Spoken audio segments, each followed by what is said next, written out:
네, 안녕하세요. 딸바직방 DJ 앨리스입니다. 오늘도 지난주에 이어서 한국남자 두 번째 이야기를 해보도록 하겠습니다. 책의 마지막 챕터인 5장을 다루게 되고요. 군대와 젠더 이슈부터 또 한국남자 이 작가가 어떤 결론을 내리고 방향성을 제시하고 있는지까지 함께 살펴보도록 하겠습니다. 지난주에 이어서 오늘도 게스트 두 분이시죠. 바비킴님과 타노슝님 오늘도 함께 하고 계십니다. 와. 안녕하세요. 네. 안녕하세요. 네, 브릿지 5장인데요. 그 챕터 제목은 억울한 남자예요. 그래서 소제목들을 보면 군무새의 노래와 억울한 남자의 탄생, 여성 혐오의 연대기, 출구 없는 순한 놀이문화 여성 혐오, 또 결문까지 한국 남자의 미래가 있는가까지 얘기가 나게 됩니다. 그래서 이 소제목들에서 알 수 있듯이 2000년대 이후에 벌어지고 있는 젠더 갈등의 양상들, 또 그 논리와 문제점을 따져보고 있는 파트 있고요. 뭐 군대 문제부터 혐오 용어, 논란, 그리고 임금차별까지 정말 할 얘기가 많은 장인 것 같아요. 그래서 저희가 먼저 군대 이야기부터 먼저 해보겠습니다.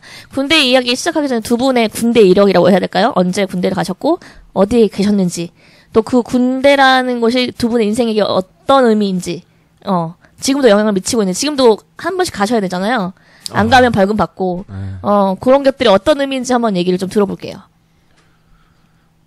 타노슝님. 네, 저 먼저 할까요? 예, 저는 공군 병 665기로 군 복무를 했고요. 너무 자세한데? 네. 털리는 거 아닌가요? 네? 개인정보 한 기수에 거의 한 1300명 정도 되기 때문에, 뭐, 기수만으로 알 수는 없는데, 근데 어차피 아는 사람 다 아는데. 여튼 그렇게 해서 저는 1년 1개월 정도 2년 1개월 군 복무를 했어요. 공군은 육군에 비해서 3달 길고, 그때만 해도 이제 군 복무가 줄고 있는 중이었기 때문에, 군 복무가 좀 길었죠. 그래서 그 정도 군 복무를 했고, 질문이 또 뭐였죠? 요즘? 어떤 의미, 군대 생활이 어땠고? 저한테 군대 생활이요?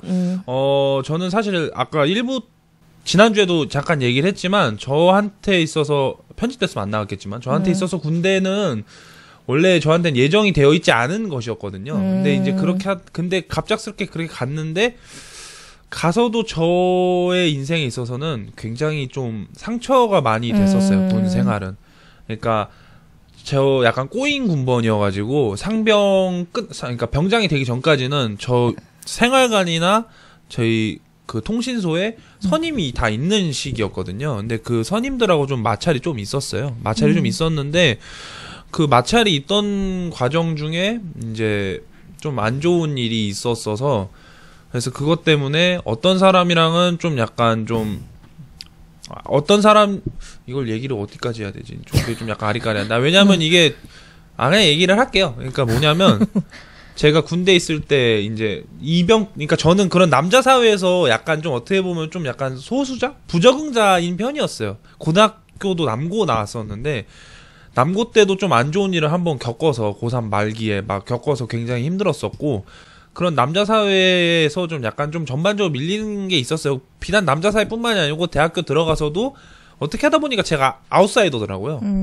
물론 친한 친구들이 있기는 했지만, 그 친한 친구들도 그 몇 명, 그러니까 걔네도 나랑 비슷한 입장이었어요. 근데 여튼 그랬는데, 여튼 그래서 군대 가서 처음에 좀 그런 게 좀 적응이 안 됐죠. 그러니까 예를 들면 군대 같은 경우는 이런 거죠. 그러니까 또 저희 분대장이었던 형이 좀 약간 되게 좀 소위 얘기하는 마초다운 남성적인 그런 분이셔서, 그러니까 앞에서는 막 단호하게 갈구고 뒤에 가서는 에이 힘내 하면서 이제 뒤에서 이제 초코파이 주는 약간 그런 식이었는데, 그때 당시에 저는 그거를 약간 이 사람을 좀 이중인격이라고 생각을 했던 것 같아요.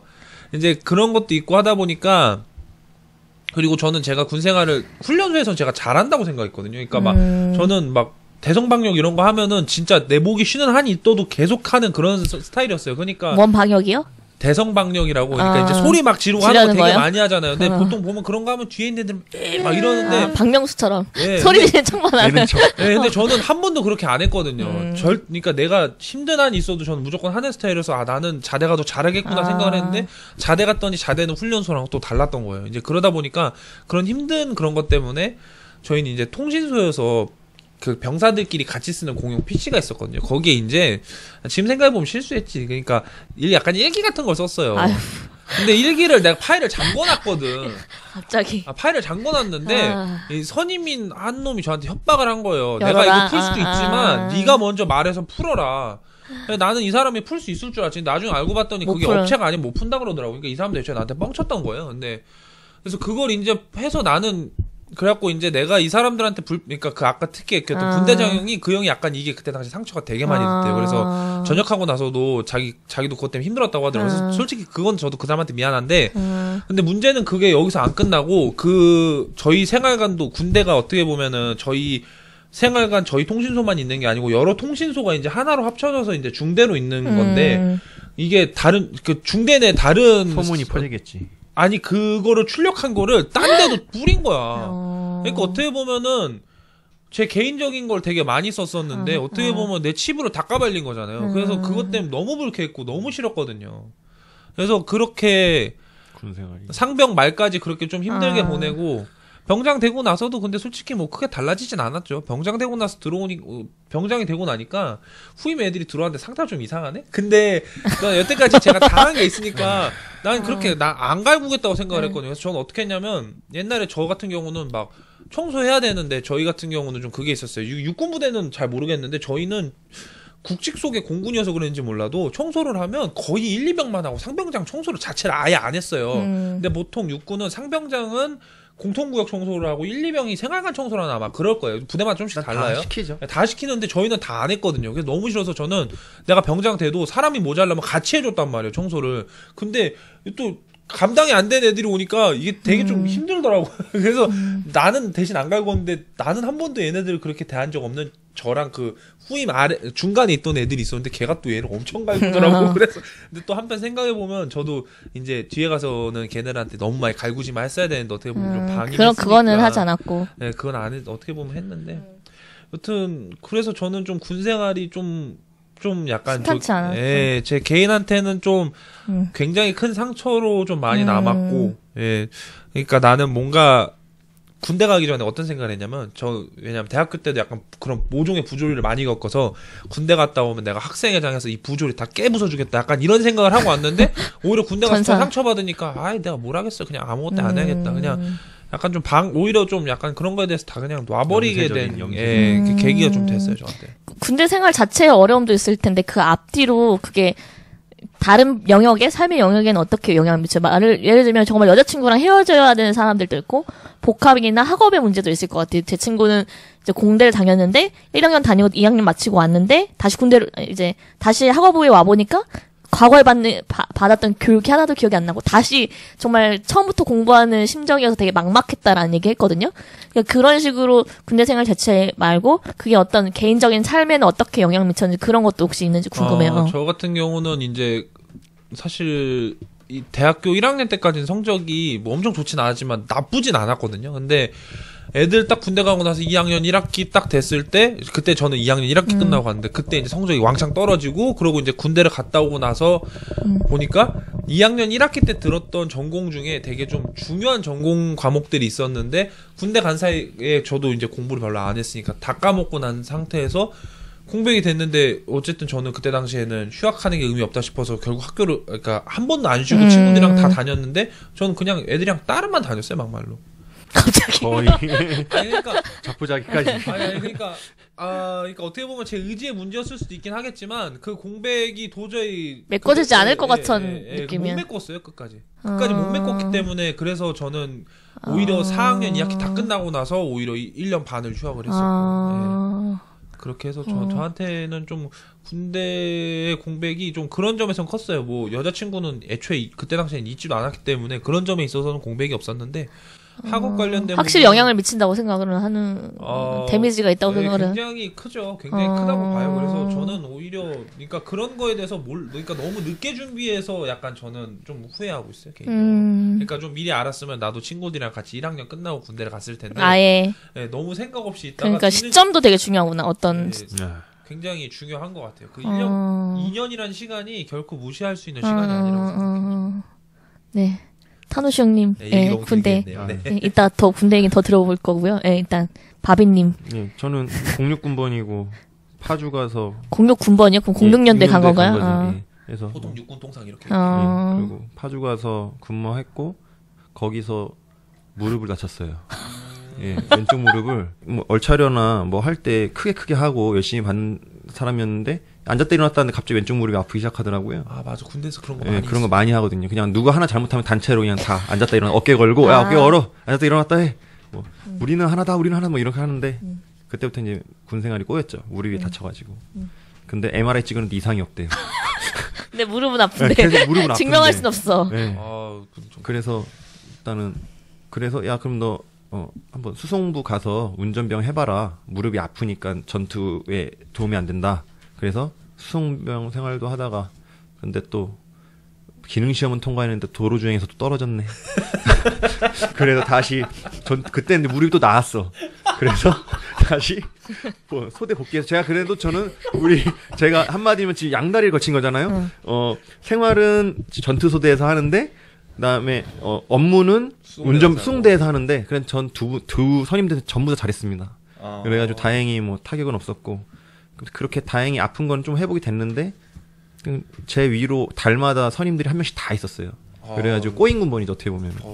그래서 뭐 고생하다가 다행히 이제 병장 때부터는 그래도 잘 풀려서 예, 그냥 전역을 잘 했죠. 그리고선 이제 지난주 목요일 날 민방위 훈련도 갔다 오고 벌써 3년 차네요. 예.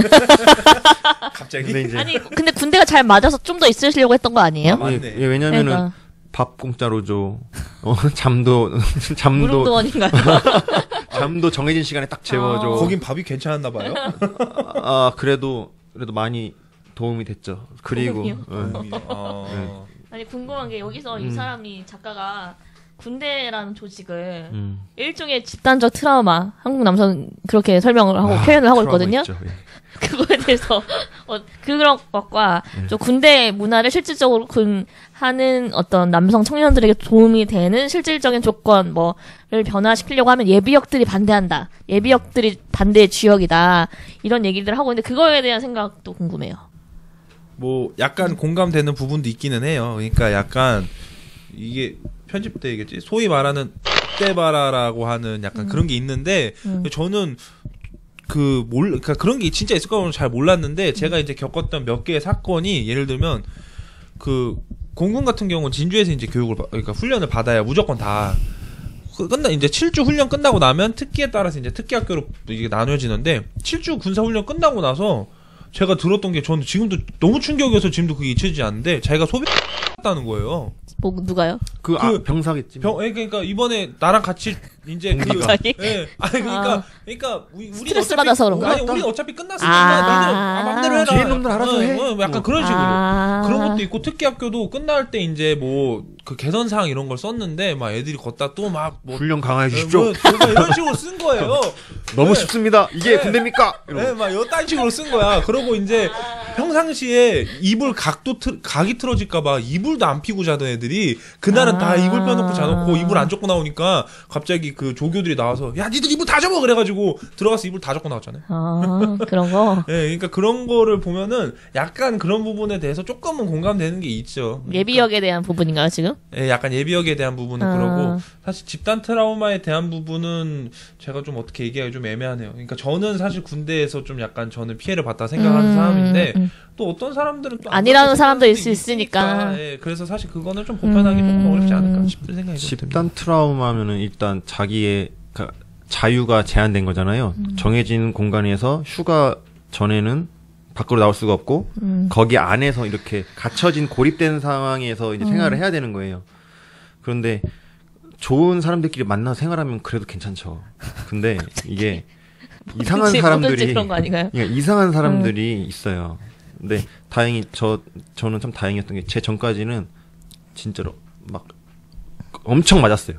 그러니까 야 너 나랑 K1 놀이 하자 이러면은 선임이 맞아 그런 거 있었다 그러더라고. 그러니까 한 25m? 그러면은 거기서 선임 계속 때리는 거야.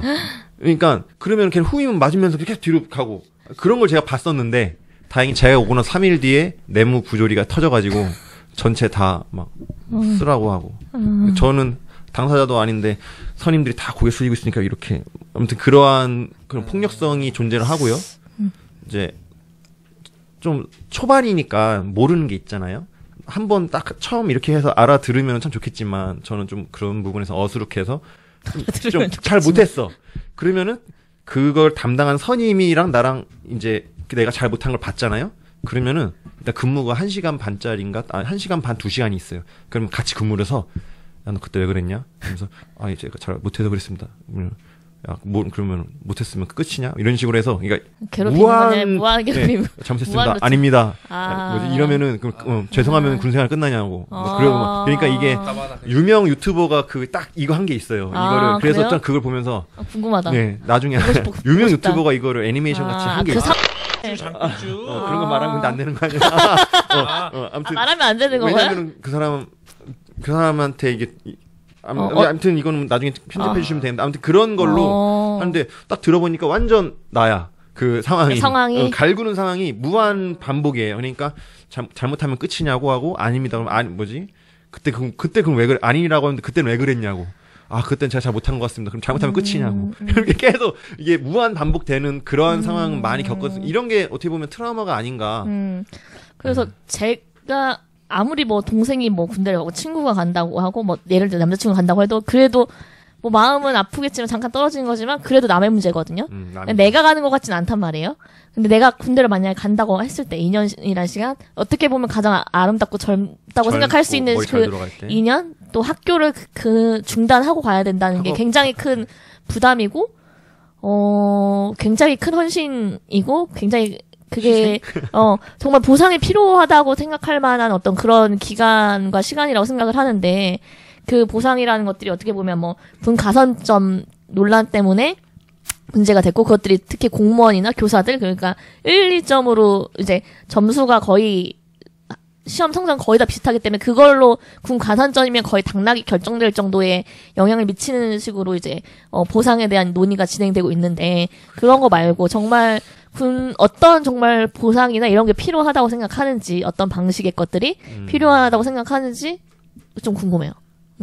근데 군가산점 공무원이 아닌 이상은 솔직히 일반인들은 군가산점은 전혀 필요가 없지 않나요? 근데 일반 기업들도 보면은 간혹 드물게 그러니까 있는 경우는 때문에 여사원에 비해서 남사원한테 직급이나 연차를 1, 2년 정도 더 주는 데도 있다. 그거는 그러니까 어떤 보상을 받았으면 좋겠는지 정말 꿈 같은 얘기가 있을 수도 있는데 그 군 안에서도 있을 수 있고 뭐 군대 이후에 받을 수도 있고 어떤 게 정말 현실적으로 그 청년들에게 가장 필요한 부분일지. 뭐 요즘엔 학점도 인정해주고 뭐 월급도 올려준다 하고 뭐 이런 것도 됐을 수도 있고. 저는 약간 인식 개선되면 자연스럽게 다 따라온다고 생각을 하는데 일단 우선은 군인이라는 것 자체에 대한 인식이 개선이 되는 게 일단 제일 중요한 게 아닌가 싶은 생각이 들어요. 그러니까 그러니까 흔히 우리 그 군대에 있는 애들이 제일 부러워하는 게 미군 사례잖아요. 미국 같은 경우는 예를 들어서 군인이 뭐 식당이나 이런 데 가면은 모르는 사람도 그 당신의 그거에 감사한다고 인사를 하고 간대요. 지금 손으로 하셨어요. 손으로 표현하셨어요. 네, 땡큐 포 서비스 한다고 하더라고. 그러니까. 난 그 얘기가 너무 감동적이었거든요. 그러니까 우리도 어쨌든간 강제든 전 뭐 공군은 일단 지원이지만 하여튼 강제든 지원해서 갔지만 어쨌든간 우리도 어쨌든 그 시간을 어쨌든 우리도 한 거잖아요. 그러니까 그거에 대해서 뭐 이 사람이 나한테 직접 지켜줬던 직접 지켜주지 않았던 그런 거에 대해서 너의 인연은 정말 우리한테 정말 감사한 시간이었어. 고맙다. 이 한마디라도 할 수 있는 사이가 되면은 나머지는 자연스럽게 해결된다고 생각해요. 백날 제도로 해봤자 그런 거잖아요. 군 가산점도 문제가 되는 게 아니 뭐 쟤네 얼마나 했다고 저거 이만큼 줘 약간 이런 건데 단순히 이걸 뭐 제도로 보완해주고 이런 게 아니라 인식이 먼저 개선이 되면 그 뒤에 거는 해결이 되지 않을까라고 생각이 듭니다. 군대라는 기간이 우리 사회에 정말 필요한 기간이고 그걸 위해 선신한 인연이 있다는 거에 대해서 사회 전반적으로 감사함을 표현할 수 있는 네, 그런 되게 생각해보지 못한 부분인 것 같아요. 님은? 저는요. 네, 바비키님. 저는요. 실명을 걸어냈네요.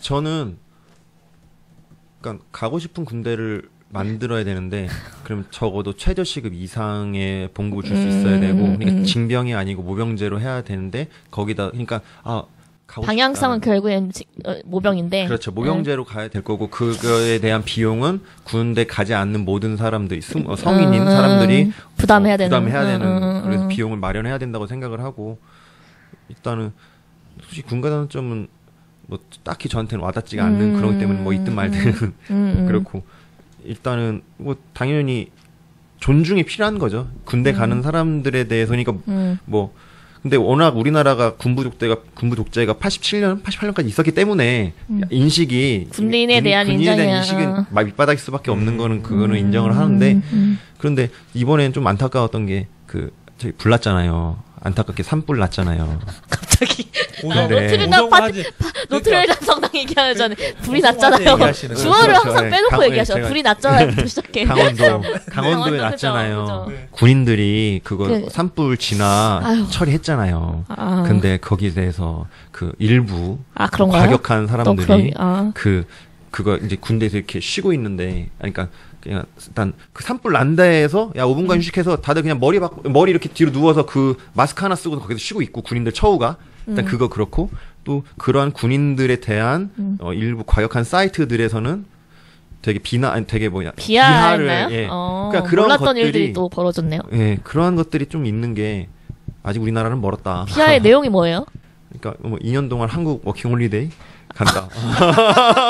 그러니까 2년 동안 뭐 그건 그냥 미러링 했다고만 믿고 싶네요. 그런데 그러니까 이게 정도껏 해야 되는데 너무 미러링일 거야. 그러니까 이런 게 그러니까 군인 그러니까 저희가 뭐 좀 그런 부분이 되게 안타깝더라고요. 어차피 우리나라의 반은 남자가 반은 여잔데 뭐 그러니까 뭐라고 칭찬 안 해도 되니까 비아냥만 거리지 마라. 그냥 그러지 말면 되는데 왜 그렇게 인식이 좀 바뀌게 해야 돼요. 인식이. 왜 그럴까요? 근데 왜 비아냥거리고 장난으로 그러니까 이제 그런 분위기가 장난으로 그런 것도 있을 수는 있는데 근데 한두 명이 그냥 그런 댓글 달고 나면은 모르겠는데 이게 한 2-30명이 또 거기 타다닥 달아요. 저는 지나가다가 봤지만 커뮤니티를 하니까 이것저것 그냥 눈팅만 하거든요. 커뮤니티를 하니까 보면은 그냥 저런 사람들을 지켜야 되나 하는 생각이 그런가.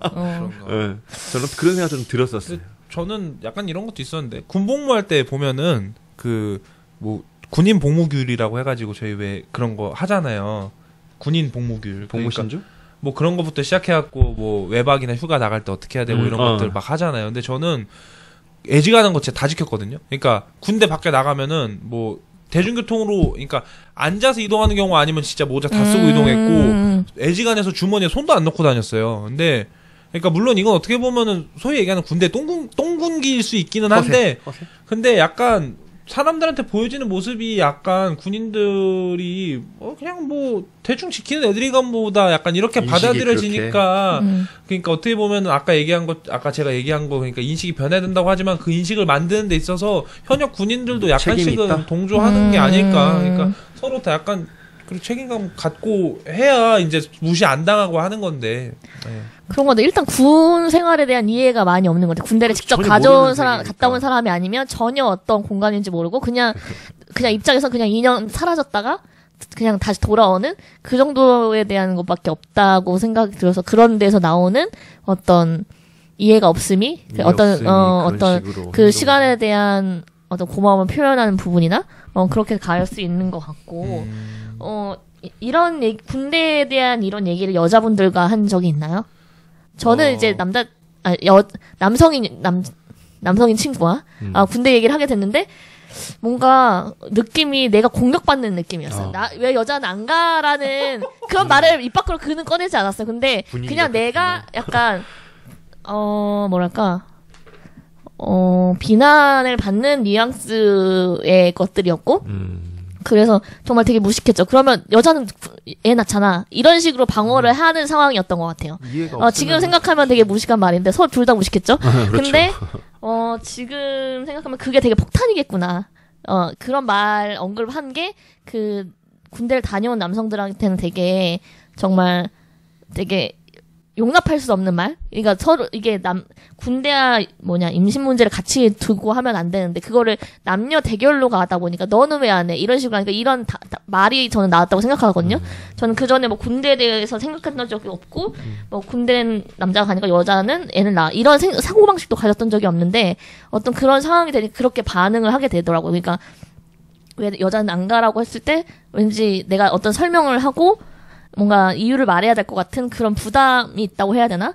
그리고 남자가 이제 군대 얘기하면 우스갯소리로 군대에서 축구한 얘기 제일 싫어한다. 이런 것도 막 있잖아요. 그런 식으로 군대에 있었던 일을 다른 사람들과 나누는 것들에 대해서 그렇게 막 호의적이진 않은 것 같은데 그런 문화들이 그래서 남자끼리만 아니라 여성하고 이런 얘기를 해본 적이 있는지 예. 그럴 때 어떤 반응을 느끼는지 상대방이 이 얘기를 잘 듣고 있는 게 아니라 뭔가 약간 부정적이다 예를 들면 별로 쓸데없는 얘기한다 예를 들면 그런 식의 느낌을 받은 적이 있는지 본인의 군 생활을 다른 사람과 얘기할 때 뭐 전 얘기했을 때 그냥 기억에는 그러니까 그러니까 뭔가 기억으로 나는 건 한 2명하고 얘기해 본 것 같은데 이제 하나는 이제 뭐 여자친구한테 지나가는 말로 했던 적이 있었던 것 같긴 한데 근데 그 생각은 했죠. 그러니까 어쨌든 그러니까 나는 이제 겪어본 거고 겪어보지 않은 얘기다 보니까 아무래도 좀 그런 거에 대한 공감이 떨어질 수밖에 없지 않나라는 생각이 들기는 했어요. 근데 여자친구가 그래도 대체적으로 잘 들어준 편이긴 했고요. 그러니까 그냥 또 뭔 얘기하다 했을까? 뭐 크게 막 중요한 얘기를 했던 것 같진 않아요. 그러니까 뭔가 그렇게 대립적으로 했던 얘기를 했던 것 같진 않아요. 근데 그건 한 번 있었네요. 그 나머지 한 번이 제가 소개팅할 때 군대 얘기를 한 번 했거든요. 그러니까 이게 개인적이네. 소개팅을 2번 정도 해봤는데 처음 했었을 때인가? 처음 했었을 때인가 보다.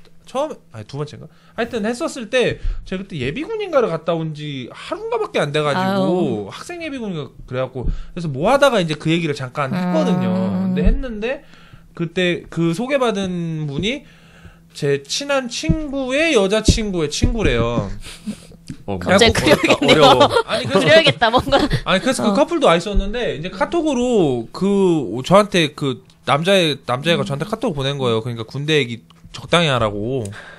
그래서 저는 그때 약간 좀 그랬던 게 그러니까 이것도 결국 공감의 문제인 것 같아요. 그러니까 사실 겪어보지 않은 일이지만 그러니까 어느 정도 그래도 공감까지는 아니더라도 그래도 약간 좀 그래 그런 얘기 할 수 있지라고 좀 하는 그런 거를 바랬던 건데 그냥 그런 게 잘 형성이 잘 안 되는 것 같다라는 생각이 좀 들더라고요. 다 똑같은 군대 얘기 약간 이런 느낌 아닌가?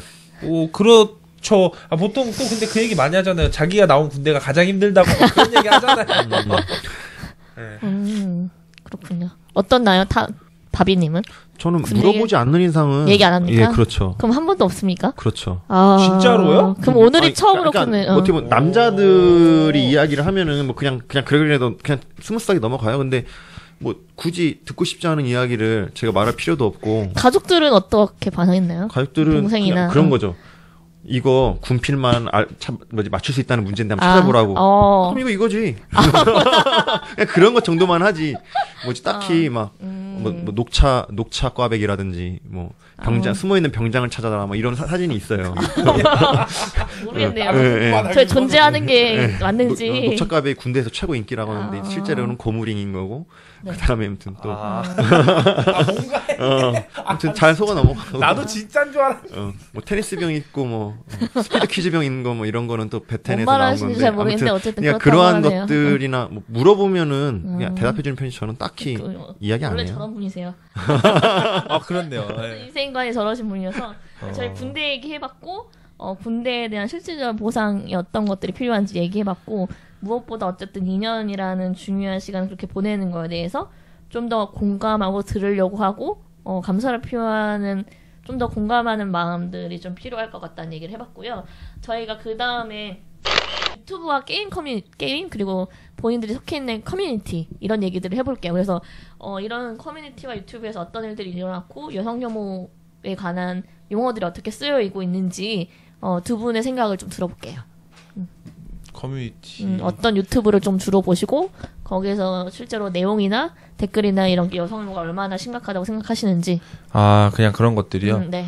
뭐 일단 주로 보는 거나 이런 거 먼저 얘기하면 사실 요즘은 옛날에 대학생 때 야구 한참 볼 때는 그 DC 야구 갤러리를 많이 보긴 했었어요. 그때는. 왜냐면 옛날에는 거의 그랬는데 그러니까 집에 가면 어떻게 하냐면 야구 딱 한 6시 반 되면 네이버 들어가서 그땐 야구팀 8개였으니까 4분할로 해가지고 4개를 땅땅땅땅 틀어놓고 DC 커뮤니티 한쪽에 띄워놓은 다음에 F5 계속 누르면서 이제 두 개를 같이 보는 거죠, 두 화면은? 네, 게시글 계속 올라오는 거 보는 거예요. 그거 보면은 그걸로 보면은 이제 야구 경기를 안 봐도 심지어 상황을 알 수 있어요. 막 그때는 이제 막 그래서 그런 식으로 봤는데 근데 제가 대학생 때만 해도 그러니까 된장녀 정도에 대한 그런 건 있었지만 크게 지금처럼 이렇게까지 심하지 심하지 않았어요. 않았거든요. 근데 지금은 예를 들면 이거 얘기해도 되나? 그 유튜브에 제가 추천으로 보고, 떠가지고 그 요즘 유튜브 하는 그 채널 중에 일본의 시켄이라는 시켄? 남자가 있어요. 그러니까 정확히 AV 뭐 하는 배우, 사람이냐면 남자 배우. AV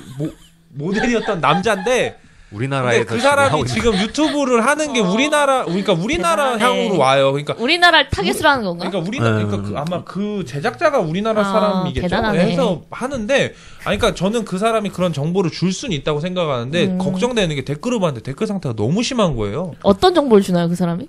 근데 뭐 그러니까 뭐 인생 조언 이런 것도 하는데 인생 조언 그런데 이제 뭐 여러 가지 인생 조언 성에 대한 조언을 그렇죠. 해주니까. 그런 인생 조언도 있지만 대부분 다 성관계에 대해서 이제 이야기를 하는 거죠. 그러니까 오케이. 뭐 하여튼 그런 거를 그런 얘기들을 하길래 그냥 심심해서 신기해서 몇 번 봤는데 댓글이 근데 전 댓글 보고 좀 실망을 많이 했어요. 그러니까 그걸 보면서 느껴지는 게 진짜 너무 이렇게 여성분들에 대해서 이렇게까지 심한 생각을 갖고 있으면서 지금 이 채널을 보고 있다고? 아니 그러면 네가 앞뒤가 안 맞아. 뭐야? 앞뒤가 안 니도 혼자 맞아. 생각해? 약간 이 생각이 드는 거예요. 그러니까 아니 이게 상호 이해를 그러네. 통해서 이제 그러네. 관계가 형성되는 건데 그러네. 근데 이걸 봐서는 여성을 이렇게 혐오하면서 왜 그러면서 왜 이걸 보는 거야? 이해가 전혀 안 되는 거여서 야 이게 가능해? 약간 이 생각이 좀 들더라고요. 그렇네. 네, 좀 충격이었습니다. 네. 혹시 게임 같은 거 하시나요? 게임이나 게임 들어가 있는 커뮤니티가 있나요? 저 같은 경우는 현재 게임은 그냥 회사 사람들이랑 커뮤니티를 해서 하다 보니까 거긴 사실 또 순화된 말을 하겠네. 아무래도 아는 거기는 사람. 아무래도 그런 경우가 없죠. 다 이미 얼굴 알고 하니까 해서 그런 경우 잘 없는 편이에요. 저 같은 경우. 유튜브. 근데 가끔씩 얘기 들어보면 그러니까 저는 자주 하진 않는데 리그 오브 레전드 롤 같은 경우가 엄청 심하대요. 그건 그러니까 남자고 여자고 가리지 않고 그냥 다. 아니 그러니까 이게 물론 극소수에서 하래겠지만 진짜 깜짝 놀란 게 예를 들어서 보이스 채식 가능한 롤은 인게임에서는 안 되죠. 근데 예를 들어서 보이스 톡을 이제 좀 해야 되는 게임들에서는 예를 들어서 여성 유저가 들어왔다고 그쵸. 하면 갑자기 눈가 돌아가는가? 그래서 난 그 얘기 들으면서 미쳤네? 약간 이 생각이 드는 거예요. 성희롱라는 거 거의 여성 패드립도 혐오성, 하고 패드립. 성희롱도 그 여성에게. 하고 막 혐오, 비하 거의 제정신이 아직. 그러니까 이런 것 같아. 우리 2000년대 중후반에 보통 여성분들이 게임한다고 하면 약간 떠받들어주는 그런 느낌이었다면 지금은 그러니까 이거는 많이. 온라인이지. 온라인에서 예를 들어서 여성분이 한다고 하면 물론 안 그런 사람도 있겠지만 그런 막 진짜 공격적인 성향을 띠는 사례들도 은근히 막 간간히 보이는 거 보면 이건 좀 그럼 게임이나 유튜브에서 여성이라는 걸 드러내는 건 실제로 위협이 되겠네요. 그런 혐오적인 발언에 노출되는 환경인 거죠.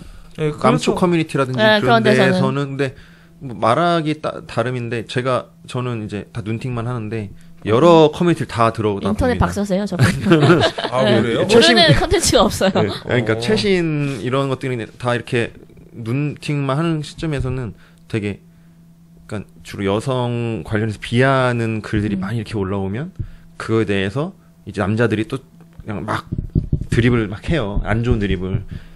그러면 이제 한 명 이제 여자가 나타나는데 근데 꼭 그러더라. 나 남잔데 뭐 여자들이 누가 봐도 여자야? 나 남잔데 이거는 그러니까 고단수의 어그로인지 아니 남자가 여자인 척하면서 그러는 건지 일부러 여자 같이 공격을 하게 만들려고 하는 건지 아니면은 막 그렇게 하는 건지 모르겠는데 그런 식으로 나타내고 그 다음에 또 그렇게 자기가 여자인 걸 밝히지 않는 게 오히려 나을 것 같아요. 상처 안 입을 것 같아요. 당연히 안 입을 수는 있겠지만 하지만 그거를 꼭 타겟으로 하는 남자 이상한 애들이 꼭 있어요. 그렇기 때문에 남초 커뮤니티에서는 그런 거는 밝히지 않는 게 그러니까 어떤 그런 혐오 발언이 있다고 생각하세요? 그게 굉장히 실제로 심각하다고 생각한 이 저자가 생각하는 것만큼 심각하고 어떤 변화들이 있고 어떤 내용들이 있다고 생각하는지. 그러니까 익명성이라는 걸 무기로 그러니까 실제로 이렇게 앞에서 얼굴 보면은 절대로 하지 못할 이야기들도 그냥 막 하는 거는 사실인 것 같고요. 그다음에 예전에 모르겠어요. 막 70년대, 90년대 친구 영화를 보면은 그 영어 선생님이 영어를 가르칠 때 그러니까 막 여성 비하적으로 가르치는 그런 부분이 있어요. 맞네. 그러니까 아무튼 그런 것처럼 그러니까 남자들이 만났을 때 그런 커뮤니티가 아무튼 좀 많이 그러니까 남자들은 게임, 여자 아니면은 관심사가 거의 그런 커뮤니티는 없어요. 그렇기 때문에 예, 일단은 어쩔 수 없이 여자 얘기가 나오는데 거기서 과격한 애들들이 대다수인지 일부인지 모르겠어요. 과격한 애들들이 그런 식으로 분위기를 몰고 가고 그게 지금 현재 인터넷 문화 상황인 거예요. 그래서 이거는 기성세대인 남자들도서 충분히 잘못이 있는 거죠. 야, 너네들 그런 말 하면 안 돼. 라고 해야 되는데 그런데 그러면 이제 걔네들끼리 단합을 해서 그렇게 말한 사람조차도 공격을 하고 그러니까 그게 불편한 사람들 안 하고 뭐 이런 식인 거죠? 그렇죠. 근데 저 같은 경우도 그래서 절대로 뭐 댓글이나 그런 거 보지 않고 그냥 최신 보시긴 보시는 거죠. 최신 유행 그런 걸 보는 거죠. 최신 최신 밈. 트렌디 하셔요. 그렇죠. 트렌디를 쫓아가는 사람이에요. 인터넷 생활만 지금. 쉽지 않던데. 네. 네, 저희 게임 얘기를 해봤고 인터넷 이야기. 남성들이 돈을 내고 그걸 만드는 사람들도 남성이고 그걸 즐기는 사람 남성인 굉장히 남초의 공간이고 그곳에서는 실제로 여성 혐오가 굉장히 심각하고 그게 하나의 놀이 문화라고 설명을 해도 크게 대부분 동의를 하시는 부분이신가요? 실제로 그런 부분이 있다라고. 약간 인터넷 문화 자체가 약간 뭔가 하나 이제 건수가 터지다 하면 1절, 2절, 3절 거의 뭐 250절까지 카카시 뇌절까지 가는 게 일반적이다 보니까 근데 많이 하시네 진짜. 여튼데 네 그러다 보니까 그게 거의 그렇죠. 좀 그러니까 좀 유명 스트리머들은 그런 게 좀 없어요. 근데 그 애초에 그런 걸로 유명해졌던 스트리머들은 지금도 약간씩 있는 것 같아요. 그 뭐 철구나 이런 애들은 좀 있지 않을까요? 네. 저는 물론 애초에 그래서 그런 사람들 방송을 아예 안 보긴 하지만. 그런 사람들은 아마 지금도 아마 아프리카나 이런 데서 하고 있지 않을까 생각이 드네요. 재밌었던 게 그 게임을 방해해야 하는 존재를 얘기하면서 엄마, 선생님, 부인, 애인 이렇게 다 여자잖아요. 그 여성 혐오를 하는 이유에 대해서 설문조사를 했는데 여성가족부가 나온 거예요. 이것도 되게 재밌었고 저는 그 게임 셧다운제를 하는 주무부서가 여성가족 부인 것도 처음 알았거든요. 이러니까 싫어할 수밖에 없다는 생각이 들고 그게 실제로 게임 산업에 악영향을 줬다고 아니 여성가족부가 왜 이걸 담당해야 하는가라는 생각을 했어요. 왜냐면 이게 어떤 부서가 그걸 만드냐도 되게 중요한데 약간 이것도 약간 가정주의 아닌가? 엄마로 상징되는 여성가족부가 아들, 자녀들 게임을 방해하는, 게임을 관리하는 약간 이런 느낌이 들어서 오히려 다른 부서나 더 적합한 부서로 옮기는 게 맞지 않나? 왜 이게 여성가족부에 되게 좀 의아했던 되게 그런 부분이었던 것 같아요. 그래서 이런 것도 되게 재밌었는데 여성가족부의 존재에 대해서는 좀 어떻게 생각하시나요? 되게 뭐만 하면 비난받는 약간 루머만 뜨면 막 다 어떤 그러잖아요. 기사만 뜨면 다 왜곡이 되거나 아니면 되게 굉장히 비난받는 어떤 그런 것 같은데 여성가족부에 대해서 어떻게 생각하시는지 보통 어떻게 느끼는지 혹시 그런 게 있으신지 없으시면 넘어가도 돼요. 일단 그 여성가족부의 여성이라는 게 나중에는 뭐 달을 여자를 썼다고는 하는데 일단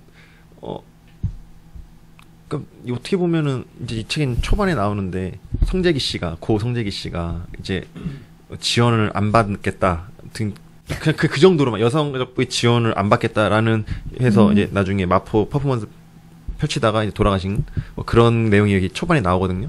근데 그렇게만 그냥 알고 있지. 그리고 무슨 심의 통과 이런 거 관련해서도 관여를 한다. 그냥 이렇게만 알고 있지. 딱히 깊게 생각해 본 적은 없는 것 같아요. 그 인터뷰 많이 보면 여성가족부에 대한 어떤 이야기들이 있지 않아요? 있죠. 뭐라고 주로 얘기하나요? 그러니까 다 부정적으로 이야기를 하고. 그 이유는 어떤 그냥 그러니까 자 이번에 그 가장 대구에서 그 성매매 여성 지원하는 게 이게 주관이 2천만 원. 이게 주관이 여성가족부였나요? 아무튼 그냥 그런 것들에 대해서 뭐 이야기라든지 그런 부정적으로 그러니까 무조건 막 비판하는 건 아닌 것 같아요. 무조건 막 여성가족부라서 무조건 넌 비난받아야 돼 이건 아닌데 그러니까 공감이 안 되는 정책을 펼칠 때 타겟이 되는 거는 맞는 것 같아요. 그러니까 이러한 취지 때문에 이렇게 하는 것이다. 그럼에도 이러한 게 한계점이 이렇게 있을 수밖에 없지만 그래도 우리는 이렇게 시도하려고 한다. 이런 식으로 해서 이야기가 그러니까 그런 거를 쉽게 우리가 남자들이 이렇게 볼 수가 있는지 없는지는 모르겠어요. 근데 쉽게 볼 수 있으면 그래 이렇게 한번 제도 시행하려나 보네.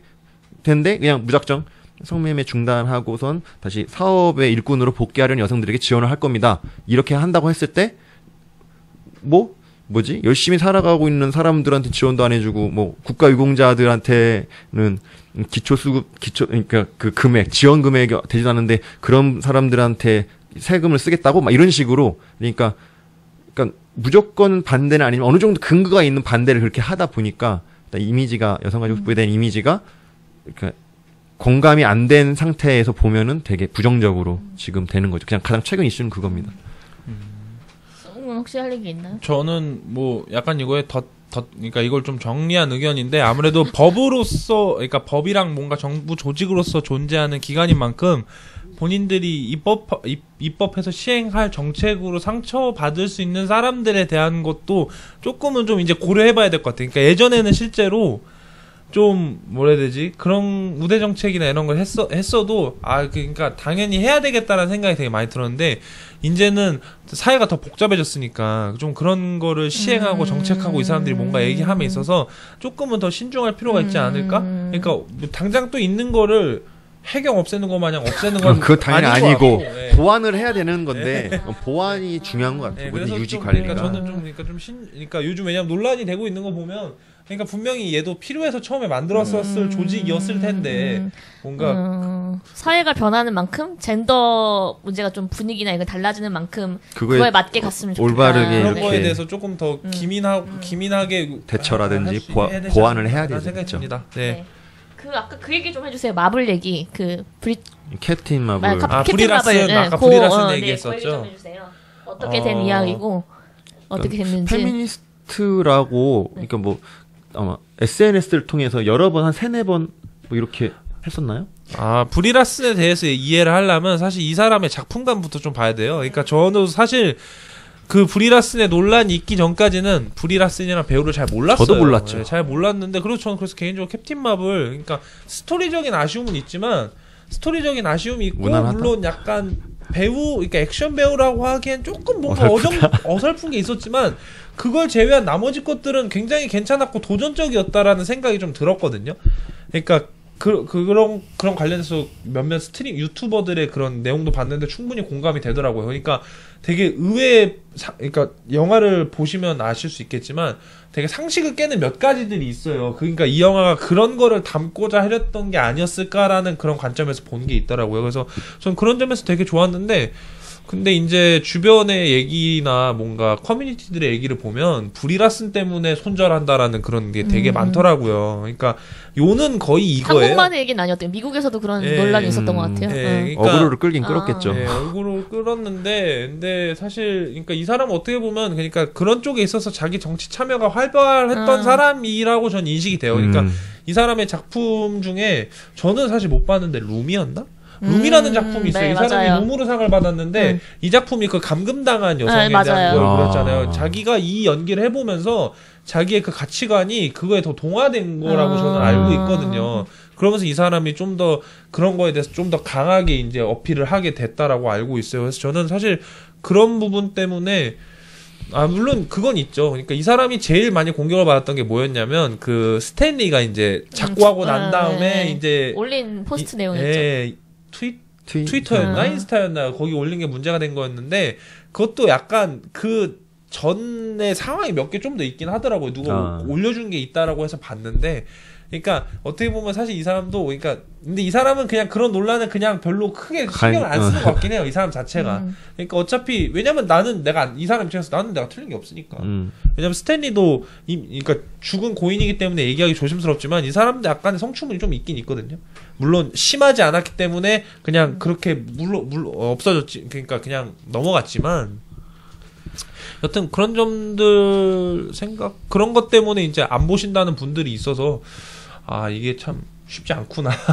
그러니까 왜냐면 뭐 예를 들면 그 얘기를 친한 분하고 한번 한 적이 있어요. 그러니까 이병헌도 보면은 로맨틱. 그러니까 좀 합법적 로맨티스트라면 좀 이상하지만 여튼 이병헌도 문제가 있었지만 이병헌의 작품을 사람들이 많이 본단 말이에요. 연기를 잘한다는 이유로. 근데 브리라슨도 연기를 못하진 않았어요. 하지만 브리라슨은 페미니스트라는 이유로 영화를 안 보는 사람들이 있어요. 네. 그러니까 그런 점이 좀 안타깝죠. 그러니까 그게 뭐 그분들의 입장에서는 약간 합리적이었을 수도 있겠지만 제 입장에서는 조금 그거에 대해서는 동의하기 좀 어렵더라고요. 그런 식으로 반응하는 거예요. 예, 페미니스트거나 그 올렸던 포스트만으로 영화를 안 보겠다고 하는 것까지는. 예, 그거에 대해서는 제가 근데 또 잘못 얘기하면 또 싸움이 될 수 있으니까 그래서 전 뭐 그거에 대해서 더 얘기하진 않았지만 그냥 조금 약간 아쉽긴 했어요. 아 저렇게 생각하는 것보다 더 좋게 생각하시는 것도 있지 않을까. 저런 것도 최근에 있었던 젠더 이슈 중에 하나인 것 같고. 네, 그렇죠. 저희 마치기 전에 그 미러링 있잖아요. 미러링에 대한 생각이랑 영화 이거 책에 대한 총평 이렇게 하고 마무리할게요. 미러링이요. 미러링. 먼저 하실래요? 제가 먼저 할까요? 항상. 보통 이런 거 하면 저는 항상 제가 제일 늦게 한다고 그러거든요. 왜냐하면 제가 말을 많이 하니까 보통 대체적으로 그럼 배려였어. 제 의견을 따라가게 되더라고요. 말 많이 하는 사람이. 난 그런 사람은 아니에요.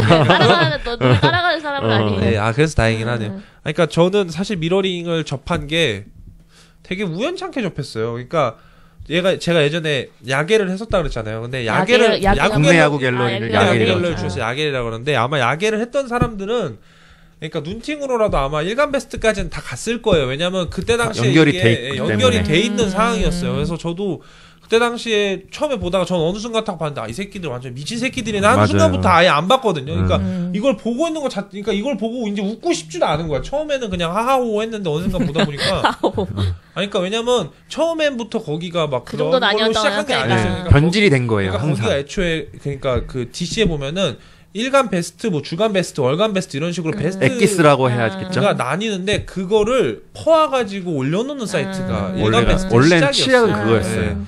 네. 저도 처음엔 그냥 그런 줄 알고 그냥 눈팅만 한 거였죠. 그러니까 가입도 안 했어요. 가입도 안 하고 저도 안 눈팅만 했어요. 하다가 이거 완전 이 새끼들 완전 미친놈들. 근데 정도를 넘어섰어. 선을 넘었어. 그런데 갑자기 이제 그걸 처음에 미러링하는 집단이 있다고 해서 처음에는 약간 그거에 대해서 저도 조금 아니 이게 그렇게까지 해야 되는 거야라고 생각을 했지만 이제 그런 점에서는 좀 그게 있다고 봐요. 그러니까 순기능이 있다고. 순기능이라고 하긴 좀 어려운데 사실 인간의 역사는 폭력의 역사라고 생각을 해요. 그러니까 평화로 이루어진 역사가 별로 없어요. 그러니까 뭐 예를 들면 왜 마하트마 간디가 위대한 사람이겠어요? 그잖아요. 그게 쉬운 거였으면 애초에 그 사람한테 상 안 줬을 거라고요. 그러니까 그게 그만큼 쉽지 않았기 때문에 그 사람의 공로를 노벨상으로 치하한 거고 그 사람을 위인이라고 평가하는 건데. 비폭력. 그러니까 저는 이런 운동도 있을 수 있다고는 봐요. 다만 너무 심하면 안 되겠죠. 그러니까 이게 진짜로 실제로 발현이 된다면 그러면 그때는 좀 위험하겠죠. 그래서 저는 이것 때문에 들었던 생각이 최근에 이제 알게 된 건데 미국에서 보면은 보통 우리가 마틴 루터 킹만 많이 알잖아요. 근데 흑인 그런 해방과 관련된 사람 중에 말콤 엑스도 굉장히 유명하거든요. 근데 우리나라에서 말콤 엑스가 안 유명한 이유가 그 사람 약간 행적에서 좀 약간 그런 과격주의적 성향을 보인 게 있어서 미국 내에서도 좀 찬반 논란이 있고 그러다 보니까 우리나라에도 좀 안 알려져 있는 인물로 저는 알아요. 그래서 저는 미러링이나 그런 부분에 대해서도 그러니까 뭐 사회적으로나 역사적으로 봤을 때 있을 수 있는 움직임이라고는 보지만 궁극적으로는 이게 다 하나로 이제 뭔가 합쳐지는 과정, 그러니까 과정에 있는 거다. 좋은 쪽으로 가기 위한 과정에 있는 거라고 생각을 하고 싶어요. 그렇게 생각을 하고요. 이 책에 대한 전반적인 평가는 미러링 다 듣고. 미러링 다 듣고요. 알겠습니다. 네. 그 다음에 바비님. 예, 일단은 함무라비 법전이 좀 생각이 났어요. 저는 한문하고 눈에는 눈, 이에는 이. 이게 장난 아닌데. 남자애들 너네들이 이렇게 했으니까 나도 이렇게 할 거야. 그런 주의로 봤을 때는 뭐 그 가해자들은 충분히 그래야 되는데 근데 가해자가 아닌 사람들한테도 그렇게 한다는 건 또 다른 문제가 될 거고. 잘못하면 명예살인까지 이제 그렇게 되진 않겠지만 뭐 거의 그런 식으로 좀 이렇게 막 치우쳐지지 않을까? 그러니까 미러링이 이게 치료를 위해서라면은 그러니까 지금 그런 거지. 그걸 봄으로써 내가 잘못을 깨닫고 고쳐질 수 있으면 그러니까 충분히 좋은 기법이라고 보는데 이거는 어떻게 보면은 그냥 지금까지 당해왔던 뭐 부당함이라든지 아니면은 그런 안 좋은 것들을 말 그대로 그냥 발산해내는 그냥 수단으로만 쓰지 근본적인 그걸로 해결책은 될 수 없다. 해결책이 될 수는 없는 거다. 그런 생각이 저는 충분히 보면서 당연히 그럴 수는 있는데 근데 그런다고 뭐가 해결이 되나? 라는 생각이 들어서 치료를 위한 목적으로서만 사용했으면 좋겠다. 그러니까 그런 악플러들 그런 생각이 저는 들었어요. 미러링을 보면서는. 생각보다 미러링에 대해서 되게 중립적인 입장이신 것 같아요. 저는 반대하는 쪽에 더 입장에 서 있을 거라고 생각했는데 어린애들은 그렇게 할 생각할지도 몰라요. 그렇게 생각을 하고 저는 미러링에 대해서 이 책은 되게 미러링이나 메갈리아에 대해서 되게 모마드 되게 호의적이고 어쨌든 이분들의 어쨌든 강한 운동을 강한 활동들을 통해서 이런 문제들이 이슈가 됐다고 생각을 하고 또 이 미러링의 표현에 대한 비난에 대해서 이게 그 원래 여성에 대한 혐오에 대한 대항으로서라고 얘기를 하잖아요. 그런 컨텍스트, 그런 맥락 없이 봤기 때문에 이것들을 비난받는다라고 얘기를 하고 있는데 저는 그럼에도 불구하고라는 생각이 자꾸 드는 것 같아요. 물론 되게 이중적인 감정이 들어요. 이런 미러링의 표현들 보면서 얼마나 이렇게 억눌려 왔을까라는 생각도 들고 한 번도 이런 걸 표현해보지 못했으니까 한 번은 표현하고 지나가야 된다라는 생각도 들고 이게 대항어라고 할 정도면 정말 내가 보지 않는 인터넷 세계에서 얼마나 여성에 대한 혐오가 강했을까. 그리고 정말로 이거에 대해서 되게 어쨌든 남성들이 강하게 반응하잖아요. 그러면 한 번은 입장을 바꿔서 생각해보지 있을지 않을까라고 제3자가 봤을 때 그런 생각도 하게 되지만 이분들이 주장하는 것은 어쨌든 혐오에 대한 반대고 잖아요. 그 주장가 가장 중요한 가치가 그분들이 싸워가는. 그런데 미러링이라는 수단이지만 미러링 자체도 어쨌든 혐오 발언을 계속 발산해 나가는 거니까 그게 과연 옳을까? 앞으로 지금은 그렇다고 해도 앞으로는 그런 방향은 아니어야 되지 않을까라는 더 좋은 방법들을 만들어 가셨으면 좋겠고 그 여성 혐오 범죄라는 얘기가 계속 나왔었잖아요. 근데 이수정 그 경기대 범죄학과 교수님이 얘기하시길 여성 혐오 범죄라고 계속 라벨을 붙이는 것이 실제 여성을 더 위험하게 할 수 있다. 그런 여성을 대상으로 한 범죄의 트리거가 될 수 있다는 표현을 하셨거든요. 그리고 이렇게 비난이나 상대방의 수치심을 주는 발언들이 너무 수위가 점점 높아진다고 생각해요. 이게 미러링이든 아니면 원래 여성 혐오적 발언이든. 그래서 이런 수치의 감정들이 계속 쌓여가는 것 같아요. 인터넷 공강이든 남자든 여자든. 그래서 이거는 여성 자신을 위해서 어쨌든 안 하는 방식으로 또 다른 방식으로 이게 운동들이 전개되어야 되지 않을까? 저는 미러링에 대해서 그렇게 생각하고 이 최태석 작가는 너무 미러링이나 아니면 메갈리안이라는 거에 대해서 너무 굉장히 긍정적으로 평가하고 있다는 부분이 좀 저랑은 입장이 좀 다른 부분인 것 같아요. 그래서 그런 것들이 좀 차이가 있다고 생각해요. 이제 이 책에 대한 책이 좋은 부분도 있고 좀 동의하실 수 없는 부분도 있으실 것 같아요. 그래서 그런 책에 대한 총평 그리고 이 책을 어떤 분들에게 좀 추천하고 싶은지까지 얘기를 좀 해볼게요. 전 이 책에서 좋았던 점은 사실 이런 수치 같은 거를 찾아보기가 일반인이 쉽지는 않잖아요. 그런 점에 있어서 사실 이 책이 한편으로는 또 어렵게 다가온 편도 있지만 또 한편으로는 또 객관적인 수치가 이게 이런 문제점들이 있구나, 이렇게 받아들여질 수 있구나라는 점이 있기는 했어요. 다만 근데 약간 했던 것처럼 그러니까 왜냐면 이 사람의 스탠스라는 게 있고 이 책의 볼륨의 한계라는 게 있기 때문에 좀 약간 그런 게 조금 편향적으로 담겼을 수도 있겠다라는 좀 약간 일련의 아쉬움은 좀 있고요. 책을 추천한다라고 하면 글쎄요, 이게 사실 요즘 이런 그러니까 서적을 추천하는 게 사실 요즘 남자로서도 사실 쉽지가 않아요. 왜냐면 과격해지나요, 지금 남자들이? 아니 왜냐면 아까 얘기한 것처럼 도대체 무슨 의도로 나한테 이 책을? 그런 것도 있을 수 있고 왜냐면 그러니까 저는 오바마 대통령 말 중에 모든 딸을 가진 아빠는 페미니스트가 돼야 된다는 그 말이 너무 좋았거든요, 개인적으로. 왜냐면 그 어떻게 보면 당연한 거잖아요. 근데 사실 주변에 보면은 우리나라 같은 경우는 전 잘 안 그런다고 보여지거든요. 딸 가진 아빠들도 그렇고 언젠가 딸 가진 아빠가 될 수 있는 미래의 아빠들도 전 별로 안 그렇다고 보여지다 보니까 사실 이거를 그러니까 그러니까 어느 정도 이해가 되어 있지는 받아들일 준비가 안 돼 있다. 네, 추천하긴 좀 위험할 것 같고요. 네, 그렇다고 또 여성분들 중에서도 또 너무 그러니까 아까 얘기한 미러링이나 이런 쪽 성향이 너무 강한 분들한테 오히려 이걸 또 쥐어주면 이게 또 공격 무기가 될 것 같아서 정말 잘 모르는 분들한테 이런 시각을 가진 사람도 있다라는 그 정도 마음으로만 환기를 시켜줄 수 있을 정도에서만 책을 추천할 수 있지 않을까라고 생각됩니다. 네. 이 책을 보고서는 되게 억울했습니다. 이게 오장이 억울한 남자인데. 지난주부터 계속 억울하셨던 바빈. 난 아니런데? 난 아니런데 왜 내가 혼나는 느낌이 들고 왜 내가 기분이 이렇게 나쁘지? 라는 생각이 들었어요. 그리고 논문 이렇게 이 책을 구성하는 데 있어서 논문과 자신의 의견을 섞으셨는데 그 섞인 의견이 그러니까 난 무조건 여성 편 뭐 이런 느낌이 그러니까 무조건 모든 남자 너네들이 잘못이야. 그냥 이렇게 다가오는 것 같아서 내가 책을 잘못 읽은 거지? 잘못 읽었나? 다시 한번 이렇게 봐도 그러니까 되게 어떻게 보면은 여성 편에서 남성을 이렇게 공격하는 듯한 그 입장을 받았어요. 물론 이 저자분은 그렇게 하지 않았다고 생각을 그렇게 하지 않으셨을지라도 저는 그렇게 느껴져가지고 한 공감은 30%? 저는 여기서 방관자적인 입장의 남자들이 문제라고 생각을 했어요. 이러한 상황이 일어났을 때 그냥 뭐 과거에서부터 지금까지 뭐 아무 생각 없이 저도 좀 어떻게 보면 아무 생각이 없었던 사람이 하겠지만 아무 생각 없이 그냥 지나갔던 것들이 여자들한테는 확실히 이 충격과 그다음에 억압이 됐겠구나 이 생각은 들어서 야 앞으로 좀 그런 것들에 대해서 브레이크를 딱 주저없이 걸 수 있는 사람이 돼야겠다. 이제 더 이상 방관자적인 입장으로 가서는 희망이 없다.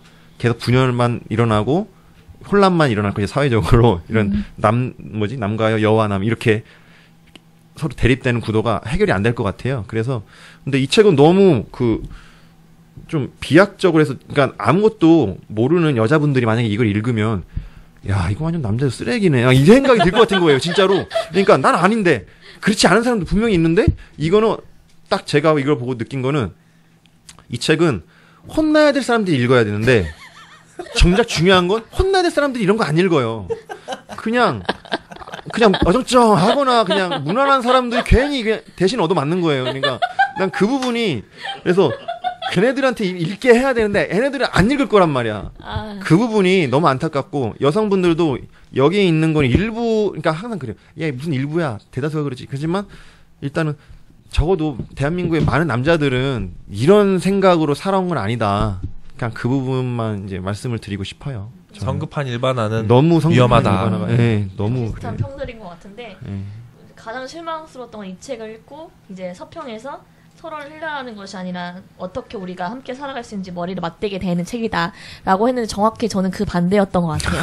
저 개인적으로는 이 책을 보면 정말 한국의 남자들 이렇게 심각한가라는 생각을 했고 이게 일부 남성의 문제가 아니라 전반적인 남성의 문제라고 느껴지기 때문에 굉장히 이 문제가 심각하다고 생각을 느끼게 남자가 싫어지게 사실 만드는 책이었던 것 같아요. 저는 개인적으로. 그리고 내가 남자라면 어떻게 나를 이렇게 일반화하며 나는 이거에 가담하지 않았다고 생각하는데 남자라는 존재만으로 이렇게 나는 지배계급이나 아니면 가해자 측에 서야 하는가라는 되게 고민을 하게 만들었을 책인 것 같고 저는 아까 바비님이 이분이 여자편이라고 생각했는데 설명을 하셨는데 여자편 같지도 않아요. 본인이 생각하는 남자에 대한 생각이 있고 그거 여성의 어쨌든 차별이나 이런 근거로 사용하는 느낌이 들었거든요. 그러니까 이분이 가지고 있는 남자에 대한 생각, 이분은 도대체 어떤 남성 사회를 경험했길래 이 정도로 남성에 대한 감정을 갖고 있나라는 생각이 들었고 오히려 이렇게 페미니즘이나 가부장제를 얘기하기보다는 남성 사회에서 비주류로서의 자기가 겪은 남성으로서의 어려움? 오히려 그런 것들을 얘기하는 책이었으면 더 좋았겠다라는 생각이 들고 좋았던 점이라고 생각한다면 이제 한국 근현대사와 함께 남성의 역사를 봤다는 게 좀 의미가 있었던 것 같고 그 해석이 옳든 그르든 간에 어쨌든 되게 한국 사회나 한국 남성을 이해하는 되게 중요한 꼭지들을 다뤘다고 생각해요. 그래서 그런 것들이 하나의 우리나라 또 한국 남성들이 이해하는 어떤 키워드나 어떤 그런 것들이 될 수 있을 것 같아서 앞으로도 이런 것들을 또 많이 공부를 꼭 해나가야 되는 분야를 열어줬다는 그런 책이라는 의미는 있을 것 같고요. 그래서 이 책은 되게 보면서 되게 고구마 같고 답답하고 화나고 동의할 수 없어 이런 마음으로 굉장히 많이 봤던 것 같아요. 그래서 좀 추천드리기는 어렵지 않나. 그래도 3세까지 나왔으면 많이 보신 것 같은데. 좀 들고 그것과 별개로 이제 최근에 한국 정부에서 이제 20, 30대 남성들이 정부에 등을 돌리고 있잖아요.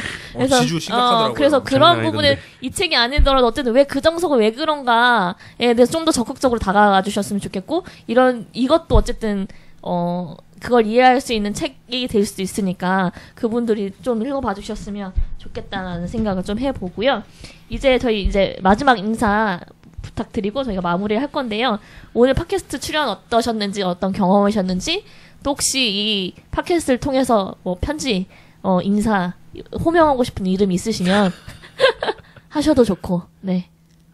네, 바비님부터, 네. 네. 일단은 전혀 관심이 없던 분야였어요. 그러니까 좀, 그러니까 관심이 없는 건 아예 눈도 안, 예, 저는 그냥 딱 그런 단순한 스타일이었는데, 이렇게 좋은 계기가 돼서 이런 책을 읽으면서 좀, 그래도 과거보다는, 좀 더, 좀 더 긍정적인 방향으로, 살아야겠다. 네?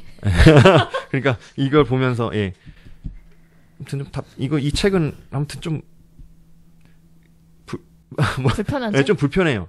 왜냐면 저는 이렇지 않은데 나를 그렇게 하는 것처럼 하기 때문에. 네가 아무리 그래도 너는 우위에 있는 계급이야 뭐 이런 거잖아. 그러니까 그런데 일단 이 책을 통해서 그래도 몰랐던 사실은 알게 되었으니까 조심하면서, 그래서 남과 여자와 남자가 서로 화합을 할 수 있는 그러한 세대를 만드는 좀 주체적인 역할을 해야겠다. 방관자적인 입장이 아니고 일단 그렇게 해야 되겠고, 좀 인터넷에서 병림픽이 많이 열리고 있는데 그런 것들 좀 그만하고.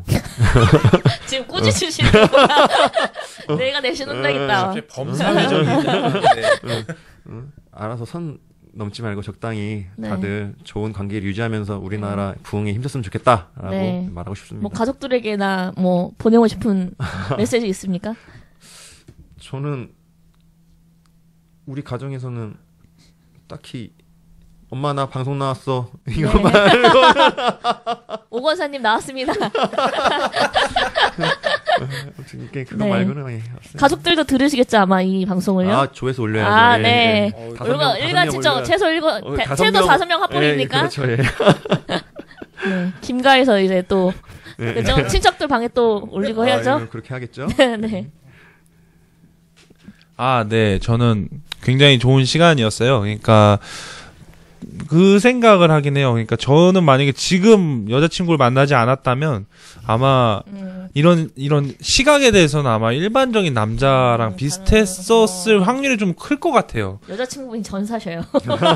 페미니스트 전사 아니신가? 장난 아니죠. 네. 예. 전사랑 같이. 네, 그래서 저는 오히려 덕분에 많이 좀 배우는 것도 있고, 그리고 또 결정적으로, 그러니까 같이 살려면, 그러니까 저는 그 약간 그런 거에 대한 이념을 서로 맞춰가야 된다고 생각을 하거든요. 근데 얘기 들어보면은 충분히 다 공감되니까, 예. 그런 부분이 있구나. 왜냐면 보통 사람은 모든 관점을 다 볼 수 없잖아요. 그런 점에 있어서 저한테 항상 다른 관점을 보여주는 사람이기 때문에, 그런 것 때문에 저는 그런 거에 대해서 좀 항상 뭐 감사하고 있었고, 그리고 또 이런 기회가 또 돼서 또 이런 걸 또 같이 얘기해 볼 수도 있고 해서 굉장히 뜻깊은 시간이었고요. 되게 좋았습니다. 본인은 페미니스트인가요? 라는 질문에는 뭐 근데 사실 그러니까 모르겠어요. 그러니까 아니라고 해야겠죠. 아무래도. 예. 완벽하게 그렇게까지는 그러니까 완벽하게 맞다라고 하기에는 약간 저도 아직 이해를 못한 부분이 있고 하니까 노력 중이죠. 여기서 맞다라고 하면은 가식이라고 생각해서 예, 노력 중입니다. 혹시 뭐 전하고 싶은 메시지가 있으신지? 예, 뭐 전하고 싶은 메시지는 뭐 기회를 살짝 빌자면. 네. 예. 갑자기 청혼하는 거 아니잖아. 그러면 좋은데 그거는 좀 당장은 어렵고요. 네. 예, 일단 예, 요즘 컨디션이 안 좋다고 엄마 아빠랑 너무 많이 싸웠는데. 그래요. 갑자기 아들의 이런 건가요? 예, 엄마 아빠 미안해요. 뭐 이런. 예, 엄마 아빠 미안해요. 예, 그리고 마지막으로 아마 이 방송을 듣고 있는 시점에도 아마 이미 계속 대만에 있을 건데, 예, 제 여자친구 제시님께도 항상 건강하고 원하는 바 꼭 이뤘으면 좋겠다고 얘기하고 싶습니다. 독담인가요? 뭐 다 같이 뭐 길이 없는 그 숲을 헤매고 있잖아요. 전 아닌데요. 전 아닌데요. 저만의 길을. 그렇군요. 네. 만들어서 가고 있는데요. 네, 여튼 네. 네, 두 분 감사하고요. 지난주에 이어서 오늘까지 2회를 거쳐서 책 한국 남자를 살펴보았습니다. 또 세대별, 젠더별, 또 갈등이 첨예해질수록 토론의 기술, 대화의 태도, 소통하려는 의지가 정말 중요하다고 생각하고요. 또 가능한 이런 태도로 남성적 문제나 역차별 정서에 접근해보려고 했던 시간이었는데 어떻게 들으셨는지 되게 궁금하고요. 또 소중한 시간 함께 해주신 또 바비킴님, 네, 바비킴입니다. 네, 바비킴님 또 타노슝, 타노슝님께 다시 한번 감사드리고요. 또 다음에 기회가 되면 두 분 또 참석해주시면 너무 좋을 것 같아요. 다음 주에도 다른 이슈, 다른 책으로 청취자분들 만나 뵙도록 하겠습니다. 감사합니다. 수고하셨습니다.